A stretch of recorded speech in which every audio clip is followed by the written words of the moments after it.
Hi, welcome to ExamDebug. I'm Chris McKenna, and today we're going to be continuing on our study of systems analysis. And again, this is for IGCSE ICT. So if you're interested in finding more about the analysis phase, please stay with us.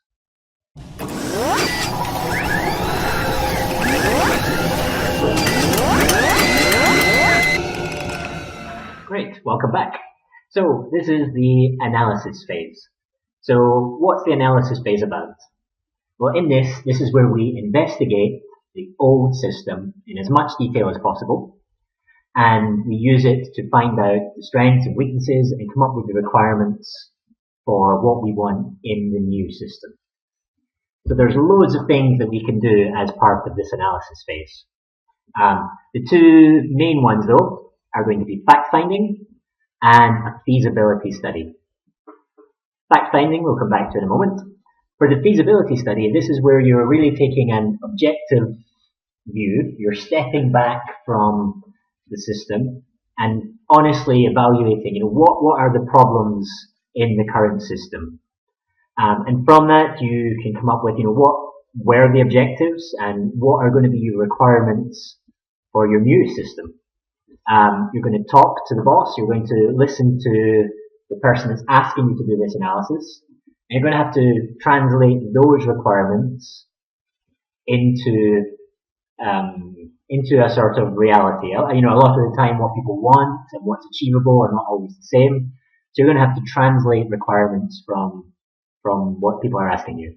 And likewise, you're going to be asking, is it feasible, hence feasibility study, between, the costs and the benefits. The amount of money you're going to have to spend to get those benefits, is it actually worth it?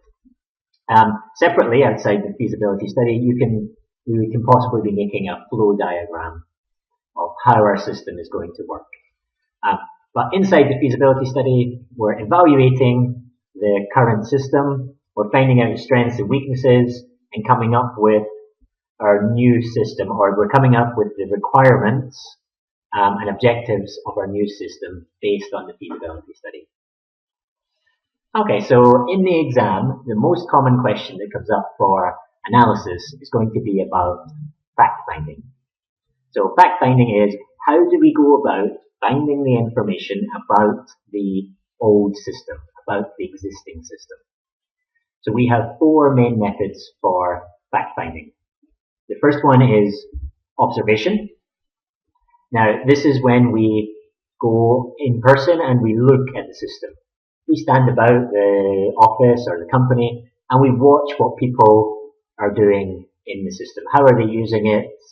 And we take notes based on that. Another option could be a questionnaire. So we create a set of questions and we give these out to the different employees or users of the system, and we can find out from that some information about how the system is working, as well as advantages and disadvantages. The next one would be interview. So calling in different people from different parts of the company and talking to them on a face-to-face basis. And the last one would be documentation, or existing documentation. So as we've already seen, in the creation of a system, documentation should be produced. If you are coming to a system that has already gone through this initial analysis to be created, then this documentation should already be there, and we can use that to find out how the system should be working, or how the system does work. Alright, now, what you're most likely to be asked are going to be things like the advantages and disadvantages of each of these types of fact-finding, and maybe to compare or to put them off against one another in a particular situation. So if you can, at the moment, if you have time, I'd suggest you pause the video, and before looking ahead, try and come up with what do you think would be the advantages and disadvantages of each of these. Alright, so we'll continue on though for everyone else. So for observation, again, this is where we're coming to look at the system from outside. We're not getting involved in the system itself, we're just stepping back and watching and taking notes. So Some of the advantages is the data is reliable. So as you'll see later, people can lie in their answers in other situations. When you're observing, you get reasonably accurate data about what's going on. It's fairly cheap to implement. You can do it without spending much money. You can do it quite quickly in many cases. And as we said before, you can see the real thing that's going on rather than what people do and what people say they do are not always the same. The disadvantages are, while the data can be reliable, one thing that happens under observation is people change what they're doing. So, maybe someone on a normal day would skip certain parts of their job because it's faster, or maybe they're just lazy. But when you're observing them, they'll do it properly. And so it's a sort of known fact that people and results change under observation. But, you could do this observation from a distance, under cameras, things like this. The other disadvantage is people being watched. It makes them uncomfortable. It often makes them feel they're on trial. And if part of your analysis, could result in job losses, for example, then it's going to make people very uncomfortable. They're going to feel that they're on trial for their job. Okay, so our second option is questionnaires. So that's when you give people a set of questions and you ask them to answer. Maybe you can print it out or do it online. Major advantage here is that it is anonymous. So it's done anonymously. People can answer things freely without having to worry about consequences, as compared to, say, observation or interviews where maybe they're going to find themselves in trouble or they don't want to tell you the bad things for fear of some kind of reprisal from their boss. So you can get anonymous information, maybe more honestly. They can be answered really quickly, so you can do loads of people at the same time and get a good overview of information from lots of different people. Especially true if you do it online. It's a nice fast way. Fairly cheap. Again, printouts are quite cheap. If you did it online, you can make some free questionnaire type things and people can answer it. Because you're dealing with so many people in a shorter space of time, then you can also save money on wages for paying for consultants and systems analysts and things like this. And the analysis of those results can be done really quickly. Again, if you're doing it electronically, the survey can correlate, can create the results for you, can check the answers and provide it in a nice, quick way that you can look at very sensibly. Whereas with interviews it's very diverse and it might be harder to put those things together. On the downside, a lot of people are busy. So you give them a questionnaire and you just don't get it back because they're too busy on other things. It's very inflexible. This is probably the biggest disadvantage. So it's very inflexible. For example, if someone, maybe you've done an online questionnaire before, and the option you have is yes, no. And really your answer is, it depends on blah, blah, blah. So you don't have that kind of flexibility as you would have in, say, an interview to ask some questions. And again, related, there's no real-time information. So, for example, if someone doesn't understand the question, you can't clarify it for them, or if they're answering it in the wrong way, if they get the wrong idea, you can't help them understand what you're really asking. So you've got to make sure the questions are good, clear, and easy to understand with the full questions. Now, our third option is having an interview. So again, we take people from the company at different levels and we talk to them, and we can find out more about the system that way. Advantages, of course, maybe especially say comparing it to a questionnaire, is we can be flexible. If somebody says something interesting, say, oh, hang on a minute, you said that, so would that mean this?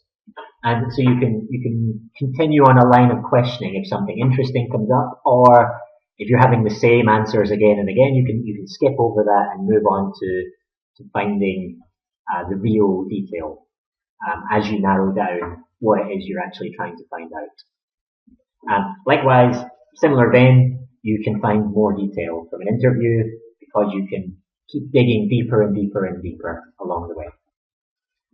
Big downside, it is very time consuming. So compared to questionnaires, if you're having to bring people in and talk to them, then it takes up a lot of time. Likewise, organizing time for people when they can come in, everyone's got different schedules, there's different projects going on. Even the organization of the interviews can be very time consuming, especially if people don't come on time. And again, alternative to questionnaire, it's not anonymous. So people might be reluctant to tell you things face to face because they're afraid for their jobs, or they're afraid of looking bad or making the company look bad to you. Okay, and our last major one is documentation.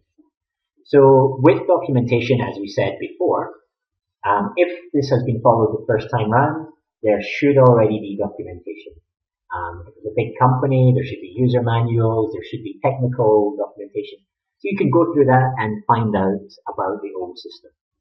The great thing about this is it's a unique way to get information.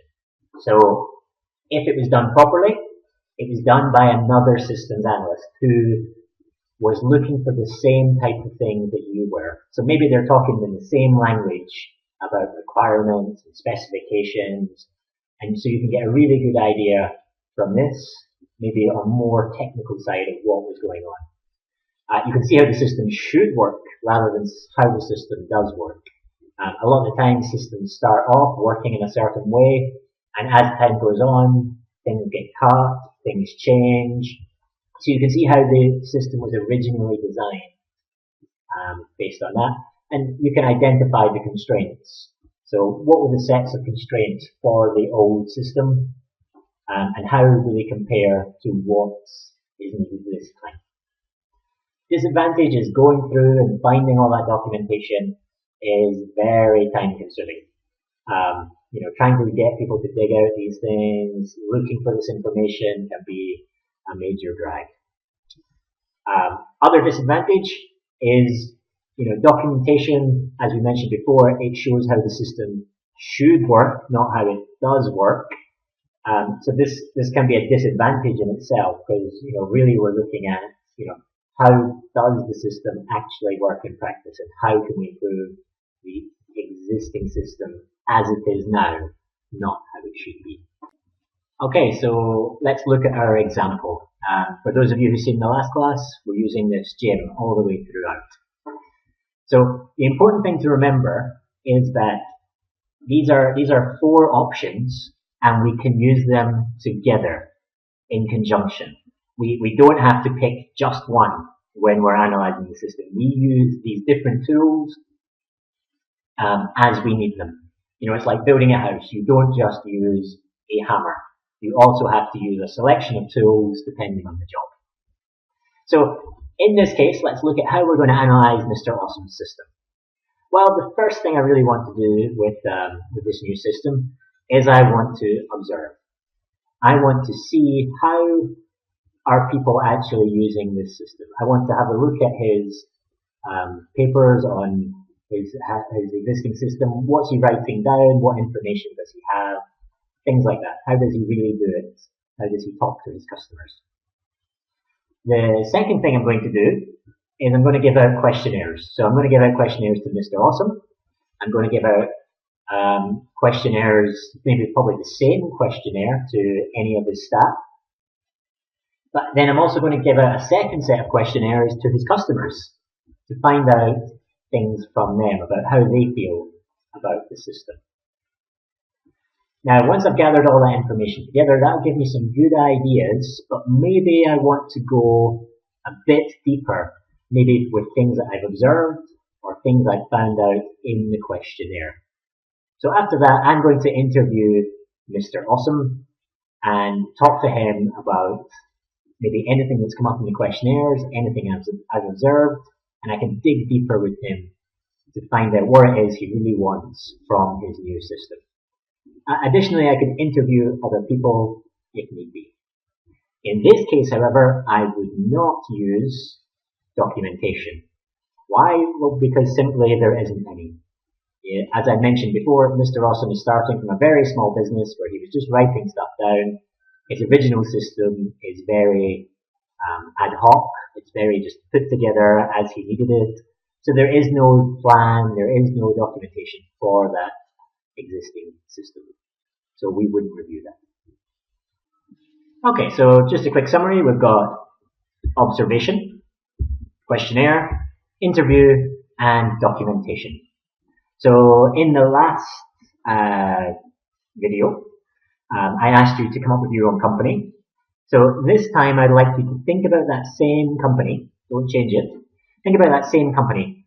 What would you do to fact find for that company? How would you find out about their existing system? What order would you do it in? And what would be the advantages and disadvantages for you doing it in that way? Next class, we're going to be looking at design. And we're specifically going to be looking at validation and verification. So stay with us if you want to find out about that. Please visit ExamDebug. There's going to be more stuff on there and links to different videos. And you can subscribe below to keep up with new videos as we put them online. Thanks very much, and I wish you best of luck with your exams.